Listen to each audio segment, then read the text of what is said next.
Assalamualaikum warahmatullahi wabarakatuh. Perkenalkan, kami dari kelompok 6 ingin mempresentasikan hasil pencarian kami tentang Kerajaan Kediri yang beranggotakan saya sendiri, Faisal Jami. Saya Agus Widodo. Saya Muhammad Galang Arfi Permana. Saya Novel Setiawan Ramadan.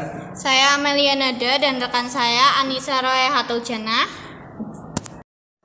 Sejarah Kerajaan Kediri. Letak Kerajaan Kediri. Kerajaan Kediri berada di daerah Jawa Timur. Kerajaan Kediri berpusat di Daha atau sekitar kota Kediri sekarang. Pusat Kerajaan Kediri tersebut terletak di tepi Sungai Brantas yang masa itu sudah menjadi jalur pelayaran yang ramai. Latar belakang. Kerajaan Kediri bermula dari perintah Raja Airlangga untuk membagi kerajaan menjadi dua bagian pada tahun 1041 Masehi. Pembagian kerajaan dimaksudkan untuk menghindari pertikaian. Wilayah kerajaan Raja Airlangga dikenal sebagai Kahuripan. Pembagian kerajaan tersebut dilakukan Brahmana Sakti bernama Empu Barada. Kedua kerajaan tersebut dikenal sebagai Kerajaan Jenggala, Kahuripan, dan Panjalu Kediri. Kerajaan ini dibatasi oleh Gunung Kawi dan Sungai Brantas, seperti dikisahkan dalam Prasasti Mahaksubya 1289 Masehi, Kitab Negara Kertagama 1365 Masehi, dan Kitab Calon Arang 1540 Masehi. Pada awal masa perkembangan Kerajaan Kediri tidak banyak diketahui orang. Prasasti Turun Hyang 1044 yang dikeluarkan Kerajaan Jenggala hanya memberitakan adanya perang saudara antara Jenggala dan Kediri sepeninggal Raja Airlangga. Sejarah Kerajaan Kediri atau Panjalu mulai diketahui oleh adanya prasasti Sirah Keting tahun 1104 atas nama Sri Jayawarsa. Sebelum Sri Jayawarsa hanya Raja Sri Samarawijaya yang diketahui. Sistem pemerintahan Kerajaan Kediri mengalami perubahan. Sistem pemerintahan Kerajaan Kediri terjadi beberapa kali pergantian kekuasaan. Adapun raja-raja yang pernah berkuasa pada masa Kerajaan Kediri adalah: yang pertama ada Sri Jayawarsa Dijaya Sastra Prabu. Jayawarsa adalah raja pertama Kerajaan Kediri dengan prasastinya yang berangkat tahun 1104. Ia menamakan dirinya sebagai titisan Wisnu. Yang kedua ada Kameswara, raja Kerajaan Kediri yang bergelar Sri Maharaja Sri Kameswara Triwikrama Watara Aniwarya Wirya Parakrama Dijaya Tunggadewa yang lebih dikenal sebagai Kameswara pada tahun 1115 hingga sampai 1130. Lancana kerajaannya adalah tengkorak yang bertaring disebut Candra Kapala. Dalam masa pemerintahannya, Empu Darmaja telah mengubah kitab Samaradana. Dalam kitab ini, sang raja dipuji-puji sebagai titisan dewa Kama dan ibu kotanya yang keindahannya dikagumi seluruh dunia bernama Dahana. Permaisurinya bernama Sri Kirana yang berasal dari Janggala. Yang ketiga ada Jayabaya, raja Kediri ketiga yang bergelar Sri Maharaja Sri Kroncarya Dipa Hendadwapna Palaka Parakramanindita Dijaya Tunggadewa nama Sri Gandra. Dengan prasastinya pada tahun 1181, raja Kediri paling terkenal adalah Prabu Jayabaya. Di bawah pemerintahannya, Kediri mencapai kejayaan. Keahlian sebagai pemimpin politik yang diulung Jayabaya termasuk dengan ramalannya. Ramalan-ramalan itu dikumpulkan dalam satu kitab yang berjudul Jongko Joyoboyo.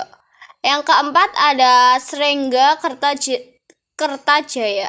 Srengga Kertajaya tak henti-henti bekerja keras demi bangsa negaranya. Prinsip kesucian Prabu Srengga menurut para dalang wayang dilukiskan oleh Prapanca. Yang terakhir ada Kertajaya, raja terakhir pada masa Kediri. Kertajaya raja yang mulia serta sangat peduli dengan rakyat.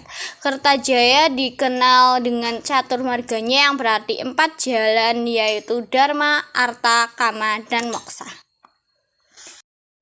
Bidang ekonomi ditilik dari letaknya yang berada di tepi Sungai Brantas dengan sejumlah pelabuhan besar, kita bisa mengetahui bahwa kehidupan perekonomian Kerajaan Kediri didominasi oleh aktivitas perdagangan.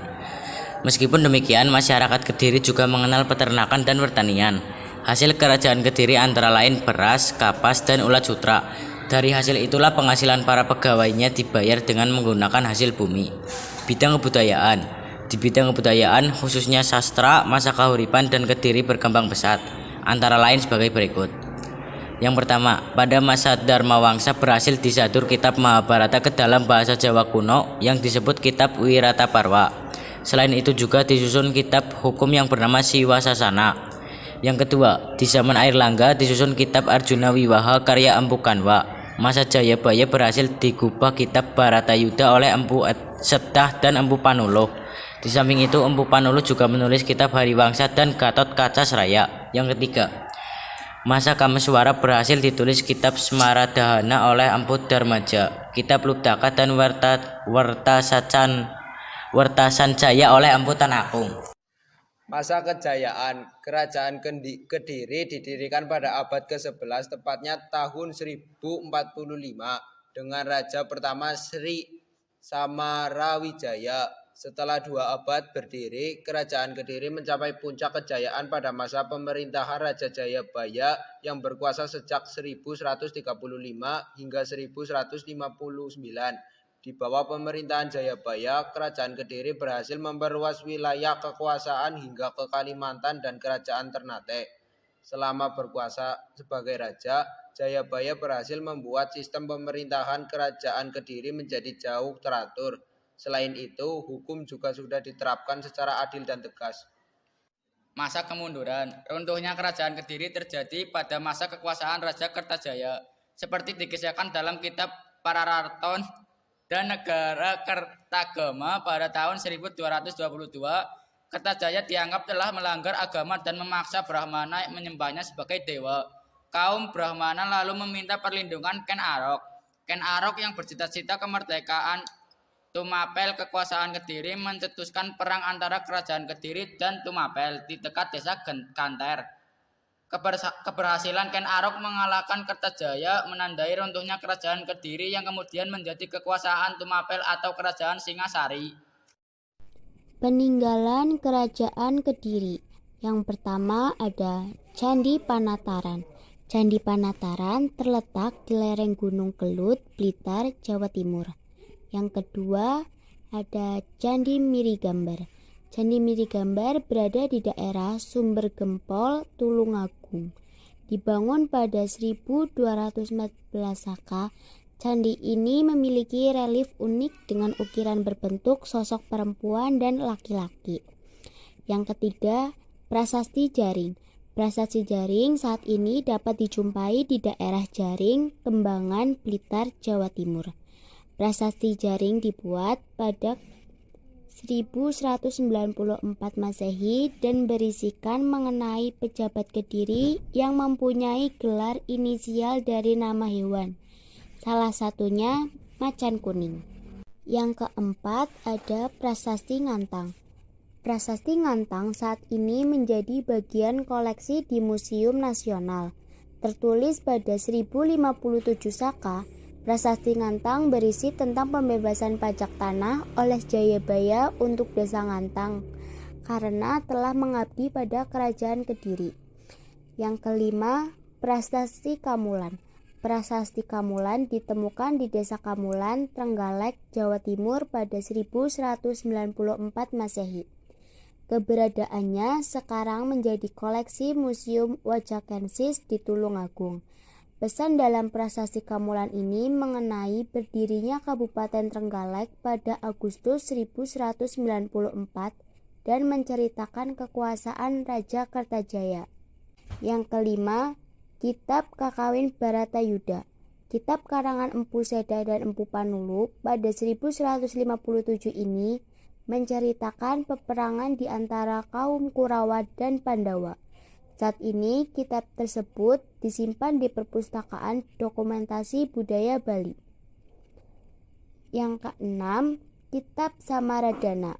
Dalam kitab karya Empu Darmaja tertulis kisah sepasang suami istri yaitu Dewa Kama dan Dewi Ratih yang hilang misterius karena api yang keluar dari ketiga mata Dewa Siwa. Yang ketujuh, Kitab Arjuna Wiwaha. Kitab karangan Empu Kanawa ini berisi tentang perkawinan Raja Airlangga bersama seorang putri dari Kerajaan Sriwijaya. Empu Kanawa menuliskan kitab ini pada masa pemerintahan Prabu Airlangga. Kitab itu kini berada di Perpustakaan Dokumentasi Budaya Bali.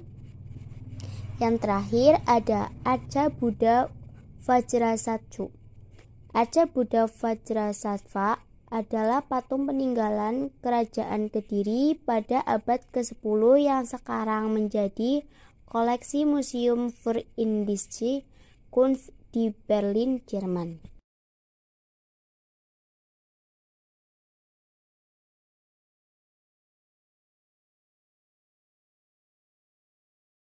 Assalamualaikum warahmatullahi wabarakatuh. Perkenalkan, kami dari kelompok 6 ingin mempresentasikan hasil pencarian kami tentang Kerajaan Singosari yang beranggotakan saya sendiri Faiz Ajami, rekan saya Muhammad Galang, Agus Widodo, Naufal, Amel, dan Anissa. Sejarah Kerajaan Singosari. Letak Kerajaan Singosari. Kerajaan Singosari atau Kerajaan Tumapel adalah kerajaan bercorak Hindu-Buddha di Jawa Timur yang didirikan oleh Ken Arok. Ini terletak di daerah Singosari, Malang, Jawa Timur. Latar belakang, Kerajaan Singosari didirikan oleh raja pertamanya yaitu Ken Arok. Nama kerajaan ini sebenarnya adalah Kerajaan Tumapel dengan ibu kota Kutaraja. Penamaan Singosari bermula saat Raja Wisnuwardana menunjuk putranya Kertanegara sebagai putra mahkota dan mengganti nama pusat pemerintahan menjadi Singosari. Menurut para raton, sejarah berdirinya Kerajaan Singosari berkaitan erat dengan kisah pendirinya Ken Arok. Ken Arok adalah seseorang dari kalangan sederhana yang menjadi pengawal Tunggul Ametung, seorang akuwu di Tumapel. Saat bekerja menjadi pengawal Tunggul Ametung, Ken Arok tertarik kepada Ken Dedes, istri dari Tunggul Ametung. Ken Arok kemudian membunuh Tunggul Ametung dengan keris Empu Gandring. Setelah itu Ken Arok menyatakan dirinya sebagai akuwu baru Tumapel dan menikahi Ken Dedes. Pada saat itu Tumapel masih menjadi daerah kekuasaan Kediri. Sistem pemerintahan Kerajaan Singasari. Berikut ini adalah raja-raja yang pernah memimpin Kerajaan Singasari. Yang pertama adalah Ken Arok. Ken Arok adalah Raja Singasari yang pertama dengan gelar Sri Rangga Rajasa Sang Amurwa Bumi. Ken Arok hanya memerintah selama 5 tahun, yaitu pada tahun 1222 sampai 1227 Masehi.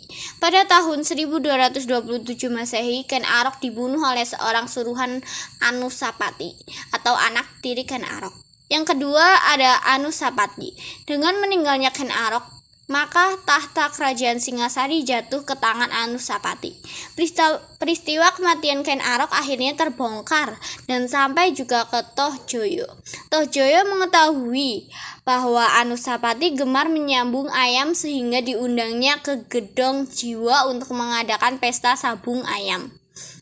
Pada saat Anusapati asyik menyaksikan aduan ayamnya, secara tiba-tiba Tohjoyo menyambut keris buatan Empu Gandring dan langsung menusuk Anusapati.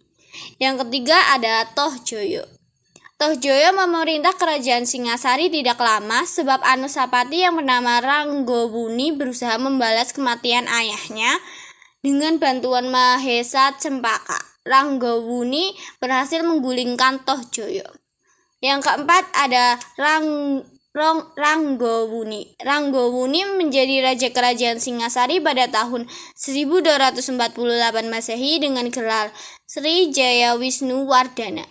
Pemerintahan Ranggowuni membawa ketentraman dan kesejahteraan rakyat Singasari.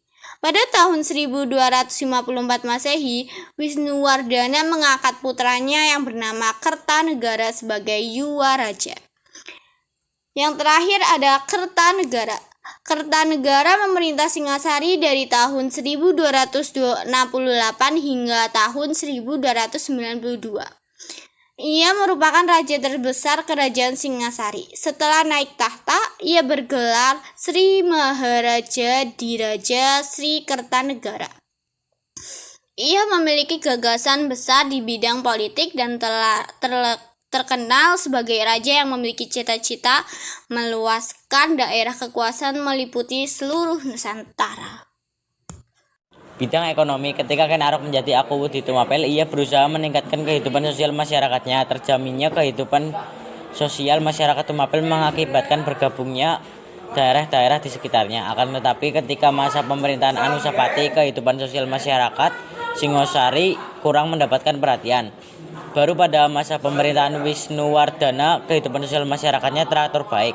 Rakyat hidup dengan tentram dan damai. Begitu juga masa pemerintahan Kertanegara. Dalam kehidupan ekonomi, rakyat kerajaan Singosari hidup dari pertanian, pelayaran, dan perdagangan. Bidang kebudayaan, kehidupan kebudayaan masyarakat Singosari dapat diketahui dari peninggalan candi-candi dan patung-patung yang berhasil dibangunnya. Candi hasil peninggalan Singosari diantaranya adalah Candi Kidal, Candi Jago, dan Candi Singasari. Adapun arka hasil peninggalan kerajaan Singasari antara lain patung Ken Dedes sebagai perwujudan dari Prajna Paramita, lambang kesempurnaan ilmu, dan patung Kertanegara dalam wujud patung Jog. Masa kejayaan. Masa keemasan kejayaan Singasari sendiri adalah masa pimpinan Raja Kertanegara, yaitu pada tahun 1268 sampai 1292 Masehi. Aktivitasnya sendiri antara lain adalah melakukan ekspedisi Pamalayu pada tahun 1275 sampai 1286. Hal tersebut dilakukan guna menguasai kerajaan lain dan melemahkan posisi kerajaan Sriwijaya. Selanjutnya adalah menguasai Bali 1284 Masehi, menguasai Jawa Barat 1289 Masehi, dan menguasai Pahang dan Tanjung Pura, Kalimantan. Selain itu, aktivitas perekonomian sendiri adalah perdagangan dan pertanian. Masa kemunduran. Saat masa kejayaan Singasari, Kertajaya melakukan ekspedisi keluar daerah dan juga ketika utusan Mongol datang, ia menolak kekuasaan Kubilai Khan. Karena banyak prajurit yang melakukan ekspedisi, hal tersebut membuat lemahnya sistem pertahanan dan di kerajaan. Hal tersebut dimanfaatkan oleh Jayakatwang yang melakukan pemberontakan. Jayakat yang adalah seorang bupati gelang-gelang yang berhasil membunuh. Peninggalan Kerajaan Singosari. Yang pertama ada Prasasti Singosari. Prasasti yang dibuat pada 1352 Masehi ini ditemukan di Singosari, Malang. Prasasti ini ditulis untuk mengenang pembangunan candi pemakaman di bawah pimpinan Gajah Mada. Yang kedua, Prasasti Wurare. Prasasti Wurare ditulis dengan bahasa Sanskerta, di mana isinya berupa penghormatan untuk Raja Kertanegara yang oleh keturunannya dianggap telah mencapai derajat Jina atau Buddha Agung. Prasasti ini juga mengisahkan tentang Arya Barat yang membelah tanah Jawa menjadi dua kerajaan, yaitu Jenggala dan Penjalu, untuk menghindari terjadinya perang antara dua pangeran yang memperebutkan kekuasaan.